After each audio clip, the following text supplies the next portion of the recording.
अस्सलाम वालेकुम। Welcome to another video. This is Noman Bajwa. जैसे कि आप सब जानते हैं कि पीएमएस पंजाब अनाउंस हो चुका है और इसके एग्ज़ाम्स ऑलमोस्ट अप्रैल मई में एक्सपेक्टेड हैं। इस सिलसिले में तुलबा को जो अब सबसे बड़ा मसला दरपेश है वो पीएमएस के ऑप्शनल सब्जेक्ट सिलेक्शन में है।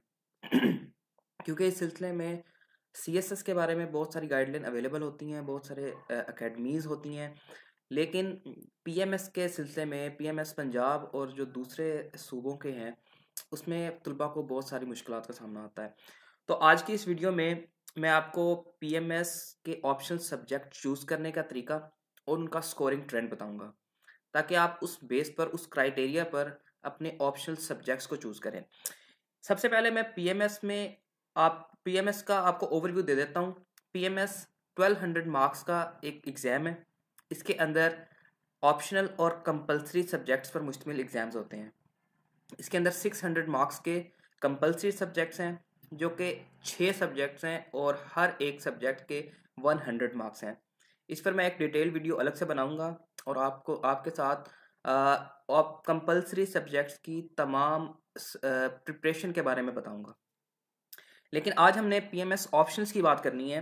तो पीएमएस के ऑप्शनल 600 मार्क्स पर मुश्तमिल होते हैं। इसके अंदर आपको 3 सब्जेक्ट चूज़ करने हैं। हर हर सब्जेक्ट 200 मार्क्स पर मुश्तमिल होगा, यानी सीएसएस के बरक्स, जिसमें आप 100 मार्क्स का सब्जेक्ट भी चूज़ कर सकते हैं, लेकिन पीएमएस में जस्ट आपको 3 सब्जेक्ट ही चूज़ करने होंगे और हर सब्जेक्ट की वर्थ होगी 200 मार्क्स। दूसरी बात कि सीएसएस के बरक्स पीएमएस में आपको हाई स्कोर करना होता है, क्योंकि अगर आप 600 या 700 मार्क्स की लाइन में हैं तो आपकी एलोकेशन बहुत मुश्किल है। आप शायद पीएमएस को पास तो कर जाएं, क्वालिफाई तो कर जाएं, लेकिन आप मेरिट में नहीं आएंगे।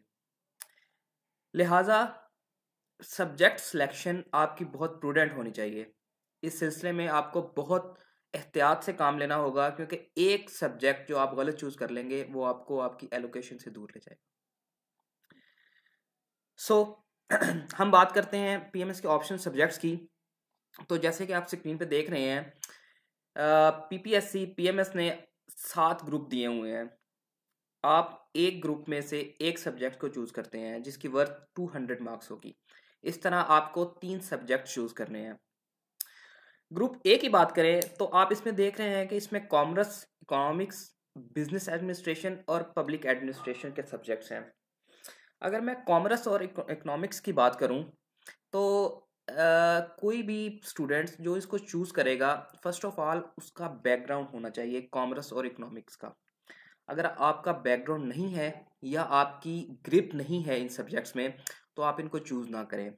अगर हम इनकी स्कोरिंग ट्रेंड की बात करें तो ये एवरेज स्कोरर हैं। और एक और मैं बात करूं कि हम जब बात कर रहे होंगे स्कोरिंग की या लो स्कोरिंग की या हाई स्कोरिंग की, तो इससे मुराद मेरा ऑलमोस्ट 60 to 70 मार्क्स होगा। अगर एक सब्जेक्ट में आप 50 to 55 मार्क्स ले रहे हैं तो हम उसे एक एवरेज स्कोरिंग सब्जेक्ट कहेंगे। लिहाजा जब मैं बात करूंगा कि सब्जेक्ट कोई स्कोरिंग है तो इसका मतलब 60 प्लस होगा और जो कि 70 को अप्रोच कर रहा होगा। तो जो फर्स्ट ग्रुप ए में फर्स्ट 3 सब्जेक्ट्स हैं, commerce, economics and business administration. First of all तो अगर आप इनको चूज़ करने जा रहे हैं तो आपका इसमें मास्टर्स या एमफिल होना चाहिए। दूसरी बात कि आपको इन सब्जेक्ट्स पे ग्रिप हो। तीसरी बात, आपने इनके सिलेबस को एनालाइज करना है और इसके बाद उसके पास्ट पेपर्स को देखना है। इसके बाद अगर आप इसमें इंटरेस्ट डेवलप कर रहे हैं और अगर आपको लगता है कि आपको ये आते हैं, तब आप इसकी तरफ आएंगे। अदरवाइज आप इन सब्जेक्ट्स को चूज़ ना करें। नंबर 4 पे पब्लिक एड है। Public administration is a general subject. अगर आपका इसमें बैकग्राउंड नहीं है आप इसको चूज़ कर सकते हैं, लेकिन पिछले कुछ सालों से पब्लिक एडमिनिस्ट्रेशन का रिजल्ट अच्छा नहीं आ रहा। इससे पहले ये अच्छा रिजल्ट देता था, लेकिन अब ये लो स्कोरिंग सब्जेक्ट कंसीडर होता है और इसमें क्योंकि कुछ पेपर डिफ़िकल्ट आ जाता है और दूसरी बात यह है कि तलबा इसको अच्छे से टैकल नहीं कर पाते।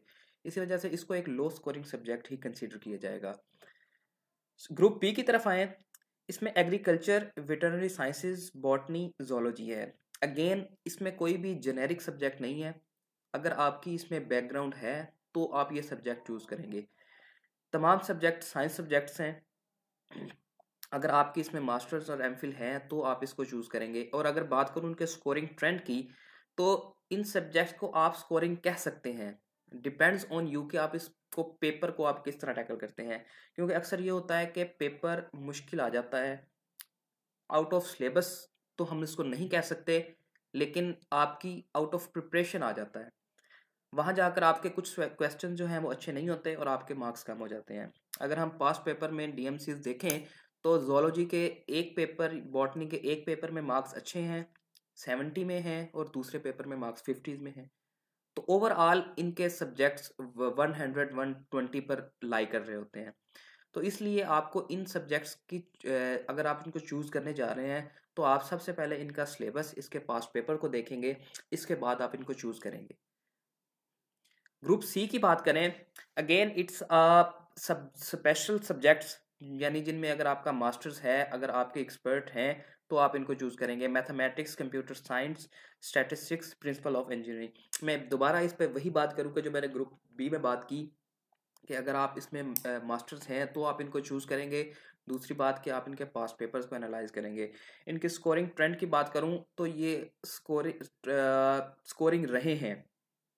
कुछ डीएमसीज में इनके सब्जेक्ट्स अच्छे रहे, मार्क्स अच्छे रहे हैं, कुछ में इनके मार्क्स अच्छे नहीं रहे हैं, लेकिन हम इनको एवरेज स्कोरर ही कहेंगे।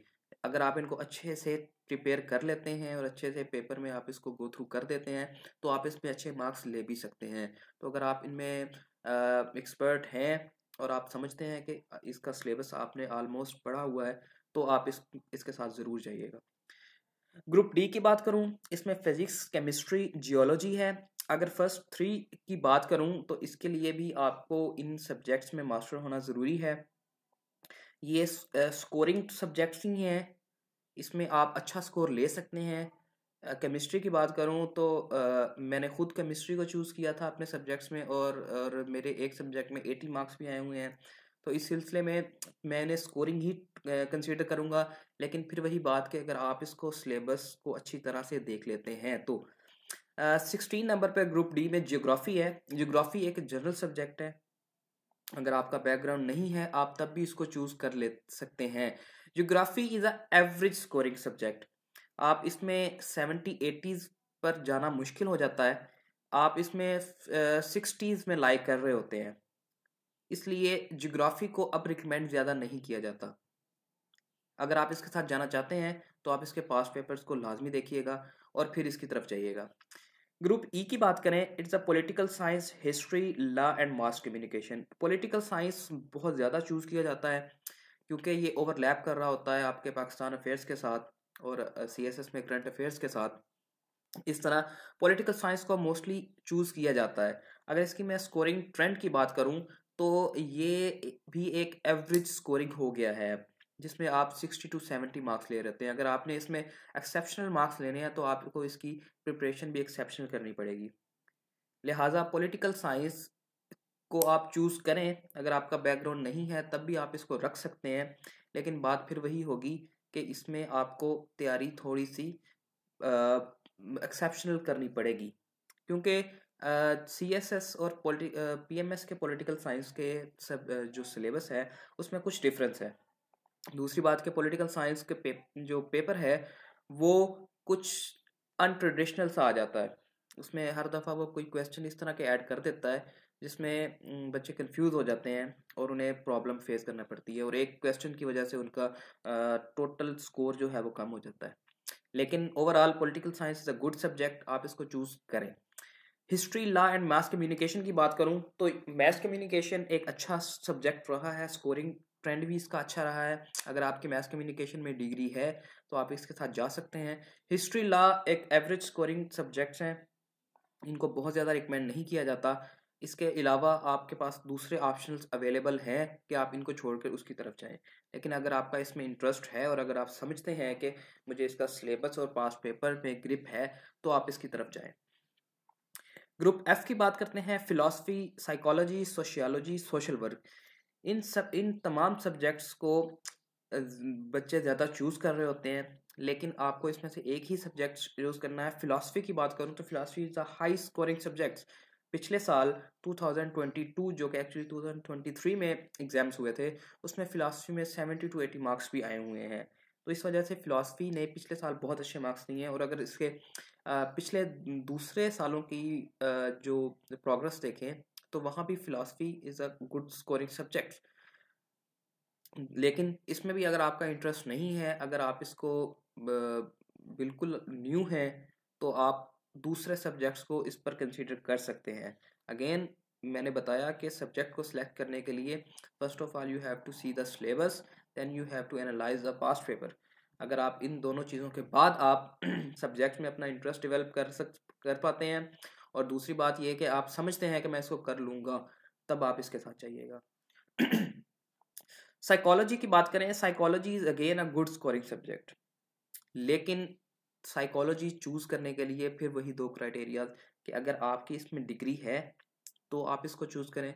दूसरी बात यह कि अगर आपका मेडिकल बैकग्राउंड है, अगर आप एमबीबीएस से हैं या दूसरे मेडिकल फील्ड से हैं, तो आप साइकोलॉजी के साथ जा सकते हैं। साइकोलॉजी ने अगेन बहुत अच्छे मार्क्स दिए हैं, पिछले साल भी और उससे पिछले साल भी। It lies between 70 to 80, 70 plus marks भी साइकोलॉजी ने दिए हुए हैं। सोशियोलॉजी और social work also are good subjects, और ये ऐसे सब्जेक्ट्स हैं कि अगर आपकी बैकग्राउंड नहीं है तो ये आप इसके साथ जा सकते हैं। इसमें आपने सोसाइटी को ही डील करना होता है, उसके रिलेटेड ही सब हैं, और इनका सिलेबस भी बहुत ज़्यादा नहीं है। तो अगर आप एक अच्छा सब्जेक्ट्स की बात करें तो sociology social work is a good subject, आप इसके साथ जा सकते हैं। इनका सिलेबस कम है और इनकी स्कोरिंग प्रोग्रेस भी बहुत अच्छी है, तो ये आपको मार्क्स दे सकते हैं। ग्रुप सी की बात करें, इंग्लिश लिटरेचर है, उर्दू, अरबिक, एजुकेशन। आप फर्स्ट 3 सब्जेक्ट्स की बात करूं तो इसके लिए आपको फिर भी मैं रिकमेंड करूंगा कि अगर आपकी डिग्री है, और दूसरा अगर आप उसमें एक्सपर्ट हैं, तो आप इनके साथ जाइएगा। स्कोरिंग ट्रेंड इनका एवरेज है, कोई एक्सेप्शनल स्कोर इन्होंने नहीं दिए, लेकिन अगर आप इसमें समझते हैं कि मैं एक्सपर्ट हूँ या मैं बहुत अच्छे से इसको टैकल कर सकता हूँ, तो आप इसके साथ जाइएगा। Education is also a generic subject. ये जिन्होंने बीएड किया हुआ है या कुछ एजुकेशन से टच है, तो वो इसके साथ जा सकते हैं। Education is also a good scoring subject. ये 60 टू 65 या 70 तक ये जा सकता है, और आप इसको चूज़ कर सकते हैं। पर्शियन एंड पंजाबी, पर्शियन भी अगर आप इसको नहीं सही तरह जानते, आपने पहले नहीं पढ़ी है, तो ये आपको मुश्किल होगी। बनिस्बत पर्शियन के Punjabi is a good subject, और Punjabi is a high scoring subject. ये ऐसा सब्जेक्ट है जो कि आपको 80 तक भी एक में दे सकता है, यानी ओवरऑल आप 150 टू 155 में भी जा सकते हैं। तो इन तमाम में Punjabi is a good subject, इसमें आपको ये बहुत मार्जिन है और बहुत मार्क्स दे सकता है। पंजाबी को चूज़ करने के लिए आपको इसका बैकग्राउंड होना ज़रूरी नहीं है। अगर आप उर्दू लिख सकते हैं तो आप पंजाबी भी लिख लेंगे, थोड़ी सी प्रैक्टिस के साथ। और दूसरी बात कि इसमें पंजाबी का सिलेबस हम एक अलग वीडियो बनाएंगे पंजाबी पर भी, और उसको प्रिपेयर करने के स्ट्रेटजीज़ पर। लेकिन पंजाबी के लिए आपको बहुत ज़्यादा खपने की ज़रूरत नहीं होगी। आप एक बुक से और उसके साथ कुछ नोट से आप पंजाबी में एक अच्छे मार्क्स ले सकते हैं। So that was the breakdown of the optional subjects of PMS. अगर आप एक स्टूडेंट्स जो कहे कि मेरा साइंसेस का बैकग्राउंड है लेकिन मैं साइंसेस नहीं रखना चाहता, तो मैं कौन से सब्जेक्ट्स रखूं, तो मुझसे पूछेंगे तो मैं उसे एक पंजाबी जो है रिकमेंड करूंगा कि पंजाबी एक अच्छा सब्जेक्ट्स है। और इसके अलावा ग्रुप 5 में सोशियोलॉजी और सोशल वर्क ऐसे सब्जेक्ट्स हैं जिनके साथ आप जा सकते हैं, और कम प्रिपरेशन यानी कम वक्त में आप इसको अच्छा प्रिपेयर कर सकते हैं। ग्रुप ई में पॉलिटिकल साइंस एक ऐसा सब्जेक्ट्स है जिसके साथ आप जा सकते हैं, और इसको हम बहुत ज़्यादा स्कोरिंग तो नहीं कह सकते क्योंकि ऑलमोस्ट हर बच्चे ने इसको रखा होता है, तो इसमें कंपटीशन बढ़ जाता है। इसके लिए आपको एक प्रिपरेशन इसकी एक्सेप्शनल होनी चाहिए। दूसरा ये कि आपकी प्रेजेंटेशन बहुत अच्छी हो पेपर में, तब आप इसको 70 टू 80 लेके जा सकते हैं। अदरवाइज़ ये 60 टू 70 ही लाइक कर रहा होता है। ग्रुप डी की बात करें, इसमें ज्योग्राफी एक ऐसा सब्जेक्ट है जिसके आप साथ आप जा सकते हैं और ये आपको मार्क्स, एवरेज मार्क्स देगा, जिस तरह हमने पहले बात की है। ग्रुप सी और ग्रुप बी में आप विदाउट डिग्री बिल्कुल नहीं जाइएगा। ग्रुप ए में पब्लिक एडमिनिस्ट्रेशन है, एक ऐसा सब्जेक्ट है जिसके साथ आप जा सकते हैं, लेकिन मैं फिर रिकमेंड करूंगा कि जब दूसरे सब्जेक्ट्स आपको एक हाई स्कोरिंग ट्रेंड दे रहे हैं तो फिर आप उसके साथ क्यों जा रहे हैं। लेकिन ये फिर आपके जो है डिपेंड करेगा आपके चॉइस पर, आपके टेस्ट पर।